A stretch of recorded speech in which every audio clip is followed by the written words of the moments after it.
A cultura informa. Opinião. Ele está chegando com a opinião, os comentários e análise social de hoje. Professor Carlos Silva, boa tarde. Boa tarde, André Santiago. Boa tarde, Dido Montenegro. Boa tarde, ouvintes do Cultura Informa. Boa tarde, professor. Bem-vindo. Já pergunto ao senhor, qual é o seu tema do comentário de hoje? Nosso tema de hoje é o de cima sobe e o de baixo desce. Vamos ao comentário. Bom, nesse caso eu usei um termo que foi usado na época na música do saudoso Chico Science, onde ele faz essa referência. E essa referência está valendo agora, principalmente quando vamos nesse comentário ponderar dois pontos que acho interessante.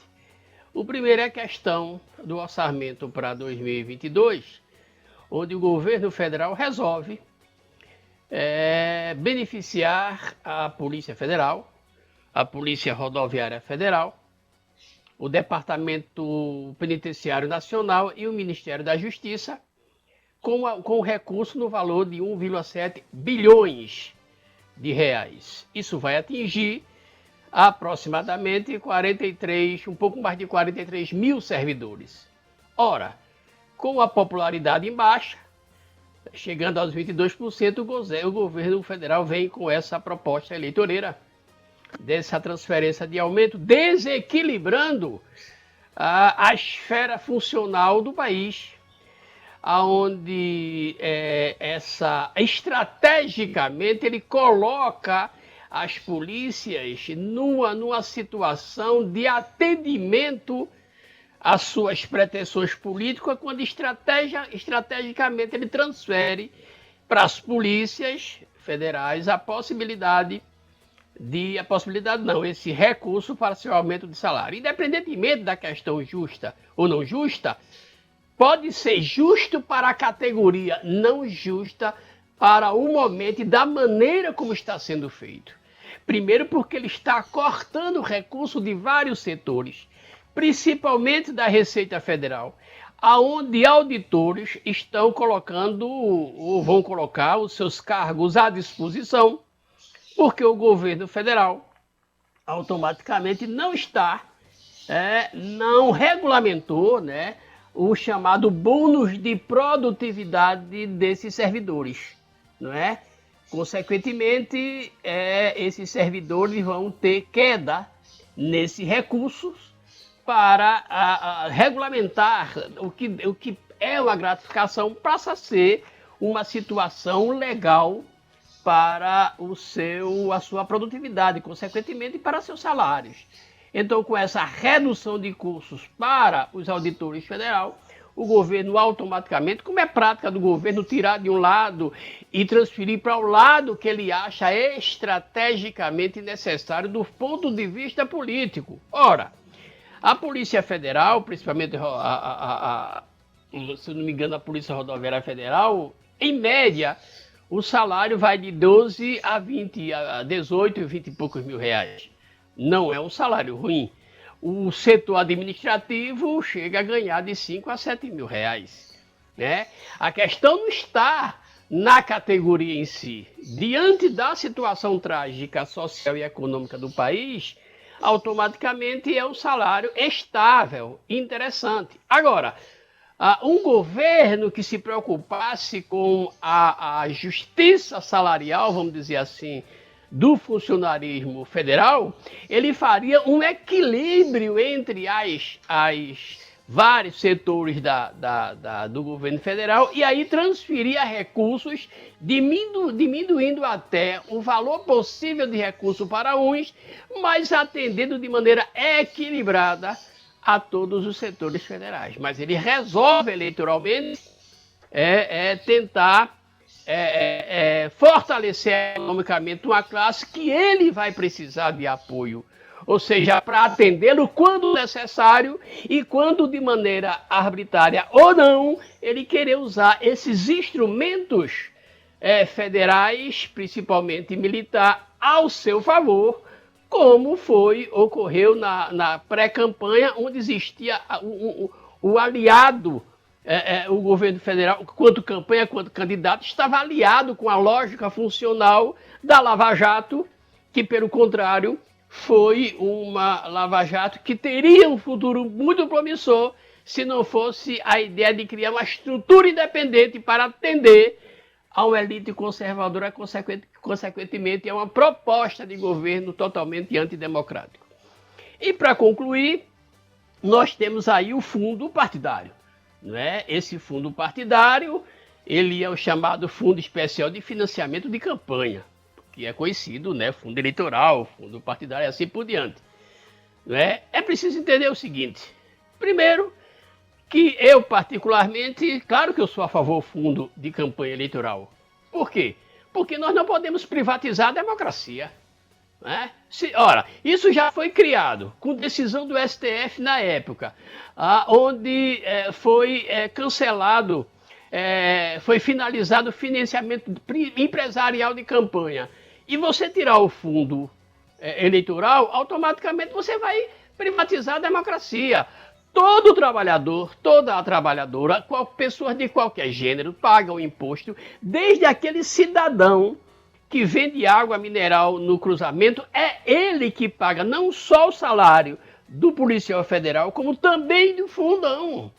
Então veja que desequilíbrio. Se por acaso existisse uma compreensão maior do ponto de vista, e eu vou voltar ao primeiro tópico do comentário, do ponto de vista do financiamento de recursos para salário da Polícia Federal, para as polícias federais, era necessário que houvesse também a preocupação em reajustar o salário de todas as categorias, principalmente do trabalhador brasileiro. Não é? E com relação ao Fundo Especial de Financiamento de Campanha, ou seja, o fundo partidário, você não pode delegar responsabilidade única para quem quiser se candidatar, se ele é exatamente quem paga. E o processo democrático, o país é gerido pelos representantes eleitos pela sociedade. E qualquer pessoa pode se colocar à disposição do pleito. Imagine se não tem fundo. O resultado, o cara que tem uma empresa vai financiar tal deputado para atender seus interesses lá na Câmara e a classe trabalhadora não vai poder se colocar à disposição porque ninguém vai bancar. Por isso a necessidade do fundo partidário. Claro que se pode discutir o valor. O que não pode se discutir é a sua erradicação. E para concluir, eu faço duas perguntas para o governo federal e para a grande mídia brasileira. Cadê a vacina que o Marcos Ponte disse que estava inventando ou criando ou descobrindo? E por onde anda as empresas que avaliavam o risco Brasil? Era isso que tínhamos que passar para o ouvinte do Cultura Informa. Opinião é na cultura. Primeiro lugar em audiência, do jeito que você gosta. Você está ouvindo a Cultura Informa, o jornal do nosso rádio. Agora 1h mais 47 minutos. 1h47 em Caruaru. O ouvinte pode perguntar ao professor Carlos Silva, lembrando que alguns ouvintes perguntando, questionando sobre o professor Rui Lira, houve uma troca entre os comentaristas, uma troca de horários dos comentários, né? Tanto do professor Rui Lira, né, partido do professor Rui Lira, com o professor Carlos Silva. A mensagem aqui do José... E proposta pelo próprio professor Rui. Exato. O professor Carlos, pergunto, será que a pesquisa é verdadeira mostrar Raquel Lira 40% de aprovação? Não acredito. Só pode ter passado onde passa a Via Parque, os ambulantes e os bairros que vivem nos buracos. E o descaso não foi pesquisado? Olha, eu tenho uma opinião sobre a pesquisa e claro que eu faço uma escolha qualificada em cima dos principais institutos de pesquisa.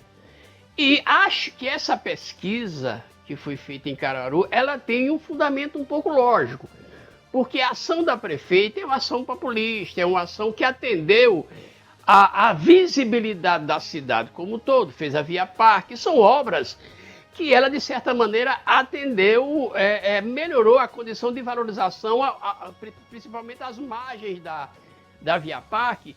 E essa transferência dos ambulantes para uma um setor específico, atendeu a uma necessidade social, tanto é que ela teve uma margem de voto expressivo. Então eu acho que há sim uma possibilidade dessa pesquisa estar certa. Agora, eu não concordo, é uma opinião minha, com o formato da gestão pública, não só do modelo de gestão pública, não só de Caruaru, como do Brasil em si. Acho que é uma gestão ainda muito aquém da necessidade ambiental, social, cultural, não é? Funcional. Nós temos, por exemplo, uma secretária, uma diretoria técnica para atender pequenos e micros empreendedores, assim como artistas e assim por diante. Artista que não tem condição de desenvolver projetos, esse balcão técnico estaria à disposição, não é? Não houve uma obra que viesse desenvolver a cidade, que seria a transferência da Feira da Sulanca, criando o nosso Parque de Sulanca. Então, a questão da engenharia hostil, da arquitetura defensiva que foi usado para aparentemente melhorar a condição e infraestrutura da cidade, eu não concordo.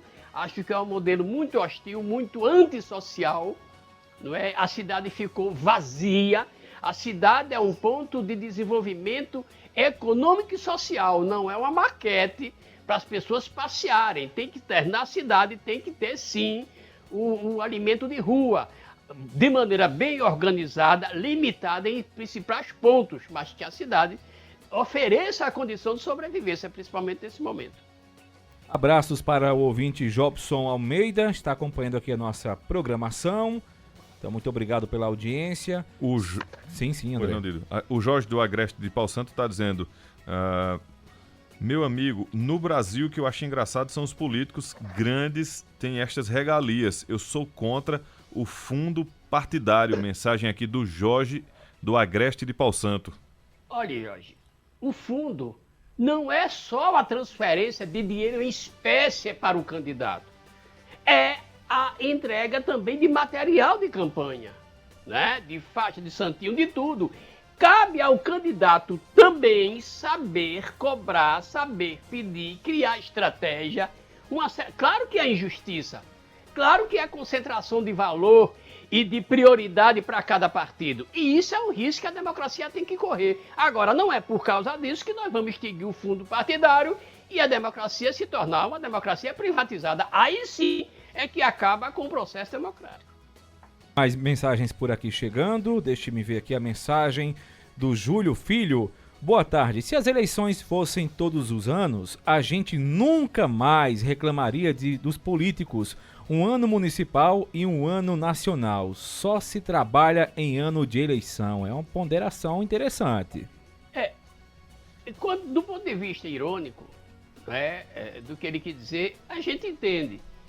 Agora eu vou te dizer uma coisa, 4 anos ainda é pouco para se trabalhar, porque 1 ano, 6 meses, todo gestor ele começa a arrumar a sua máquina funcional à sua disposição. Licitações, novos contratos, observações da questão funcional e uma série de situações, tá certo? Eu acho ainda, de certa maneira, só trabalha 3 anos e poucos meses. Agora nós temos a deficiência no legislativo, na forma, em regra, não estou falando de exceções, a forma como se relaciona com gestores é muito precária, falta muita inteligência parlamentar para procurar fazer com que o gestor trabalhe com as suas reivindicações, então tem muitas falhas funcionais, mas acredito que... Nós temos eleição praticamente a cada 2 anos, né? Nós temos presidente, governador, deputado estadual e federal, e na intercalação de 2 anos temos vereadores e prefeitos, então é quase que 1 ano. Mensagem aqui do Índio Agagiani, boa tarde a todos, estamos no Recife. Professor estaria equivocado sobre a pensão das filhas de militares, elas só recebem depois que o militar e a viúva morrer.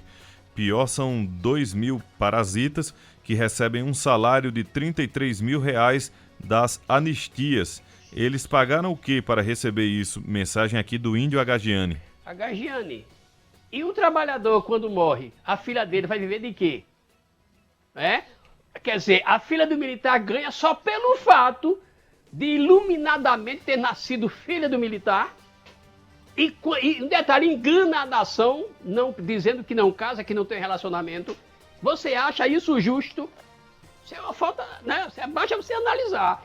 Quer dizer, a menina que nasceu, a filha que nasceu, fruto da união do casal, do cidadão militar, e a outra criança que nasceu de um pai comum, essa tá fadada a não ter pensão nenhuma quando ele morre. E esse exército, bancado por essa filha, e esse trabalhador não tem esse privilégio. Tá certo isso? Mensagem aqui do Érico Vasconcelos, do bairro Universitário. Não se trata de aumento de salário, mas de reestruturação da carreira. Qualquer presidente poderia ter feito isso e não fez. Cerca de 45 mil policiais a serem beneficiados. Isso não elege um deputado. Eu mesmo não tenho certeza do meu voto para presidente da República. Mas eu estou me referindo não ao fato de não merecer. Essa é a diferença. É a diferença de não equilibrar recurso para todas as categorias e, de certa forma, no momento em que o Brasil está, privilegiar setores estrategicamente interessantes do ponto de vista do presidente da República. Não é questão de justiça salarial. É questão de por que não fazer uma distribuição equitativa exatamente para todas as categorias. Não se preocupar com todos e apenas com o setor, como é o caso do próprio corte dos bônus de produtividade da Receita Federal. É essa questão da balança que está pendendo para um lado só. O Paulo Sérgio está dizendo, certo é a aprovação de 5,7 bilhões de reais para o fundo partidário e o derramamento de dinheiro para algumas categorias no estado de Pernambuco. Olha, você pode questionar o valor, mas não pode questionar o processo democrático, ele é bancado por nós. No dia que não tiver democracia, nós vamos ter ditadura. Se você quiser a ditadura, não tem problema. A gente faz concurso para prefeito, para governador, como era no passado. Os coronéis ocupavam as capitanias hereditárias, mas a democracia é bancada assim para a sociedade, porque senão vai exigir desnivelamento do ponto de vista das pessoas quererem se candidatar. Não tem apoio do país, do governo federal, mas banca todo o processo democrático. Afinal, todo o capital é público, não existe capital privado. O doutor Flávio Holanda acompanhando a gente, deixa aqui sua mensagem. Pelo 10º ano consecutivo, Lula participa de Natal dos Catadores em São Paulo. O evento é organizado anualmente pelo Movimento Nacional dos Catadores de Material Reciclável. O petista participa da comemoração de fim de ano dos trabalhadores da catação de materiais recicláveis desde 2003. Registro aqui do nosso ouvinte, doutor Flávio Holanda. Esse registro foi muito interessante do nosso competente doutor Flávio, porque foi Lula que fez a regulamentação praticamente dessa profissão, que valorizou esses recicladores. Mensagem aqui do Walter, boa tarde a todos. Lembrar que a volta de Lula é porque ele fez investimentos nas várias classes sociais do país e, não satisfeito, fez a distribuição de renda sobre todas as classes. É por isso que a maioria esmagadora quer ele de volta. Entenderam, caras pálidas? Estou errado, professor? Não, de forma nenhuma. Gostou, professor? Se referir aos caras pálidos, eu me lembrei do Agagiani, que eu acho que ele é um índio renegado. Mensagem aqui do doutor Flávio Holanda. Professor, que tal proibir pessoas de entrarem nos locais de votação nas eleições de 2022 se não apresentarem passaporte de vacinação? Eu não vou dizer, naturalmente, o passaporte que ele se refere, eu vou um pouco menos. Eu acho que qualquer comprovante de vacinação seria interessante. Agora, aí vem a outra história. Como a vacina ela não é uma obrigatoriedade legal do ponto de vista atual, então o cidadão não pode, de certa maneira, ser proibido de executar uma das ações mais importantes do país, que é eleger seu candidato. Então é preciso discutir isso. É bom levar isso para discussão. Mensagem aqui da Rita de Cássia do Salgado. Cadê Paulo Câmara, que esse ano não pagou o abono natalino para o povo de Pernambuco? Boa tarde, meu nome é Rita de Cássia, do bairro do Salgado. Olha, Rita, eu acho que os governos em geral do Brasil, eles não tiveram apoio do governo federal, em regra, como deveria ter, do ponto de vista científico, do ponto de vista político, do ponto de vista orçamentário, né? Não foi atendido como se deveria. Até o negacionismo às vacinas, à ciência, prejudicou. Acho que o governo Paulo Câmara, como qualquer outro governo de qualquer sigla partidária, fez seus esforços absurdos para manter a máquina funcionando e atendendo, em regra, a toda a sua comunidade funcional. Tem mensagem aqui do Jobson Almeida para a gente finalizar, uma vez que nosso Fúvio Wagner já chegou por aqui também com o nosso convidado. Daqui a pouquinho vai começar o programa Cultura Entrevista, mas eu vou aqui trazer rapidinho aqui essa mensagem do nosso Jobson Almeida e pedir que o professor também seja sucinto. Professor, terminou 2021 ou está terminando? Comente alguma coisa boa que o governo fez até agora. Mostrou que mostrou à sociedade que nós estávamos, de certa maneira, um pouco certo e ele totalmente equivocado. Isso é uma coisa boa na democracia, porque percebendo as falhas, poderemos eleger alguém que possa corrigir os pontos negativos. Professor, a gente agradece a sua participação ao longo dessa semana, inclusive também ontem no Cultura Entrevista. Boa tarde e até amanhã, né, no Mega Paredão. Amanhã tem o Mega Paredão, é isso mesmo. Exatamente, amanhã às 8 horas. Então até amanhã. Dido Montenegro, até amanhã André Santiago e até amanhã ouvintes do Cultura Informa. Forte abraço, professor Carlos Silva.